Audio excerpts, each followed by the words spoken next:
એ જગ્યા પર જો કદાચ રહેતા હોય ને કદાચ એની જગ્યા હોય ને એને ટેક્સ ના આલો ને એટલે એના ખાતાની આ વિદ્યા કે મહામાયા એ જ મસાણી.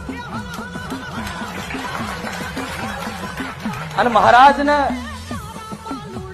અમુક શાસ્ત્રોમાં એવું કીધેલું છે કે વિષ્ણુ ભગવાનનો તમો ગુણી અવતાર. હવે તમો ગુણ એટલે શું તમને ખબર પડે ને?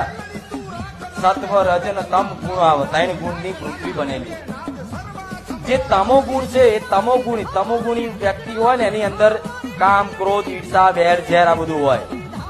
જે વ્યસન કરતો હોય, ગારો ખૂબ બોલતો હોય, મારઝૂડ કરતો હોય, અધર્મ કરતો હોય, મૂળ એ તમોગુણી અવતાર છે. એટલે જો કદાચ એની જગ્યા પર તમે હરખા નીતિ નિયમ મુજબ એના હકનો ટેક્સ આલ્યા વગર રહ્યા તો સમજી લો એની તમોગુણી માયામાં આવી જાય ને એટલે તમને કામ, ક્રોધ, મોહ, લોભ, ચોરી કરવાનું, માર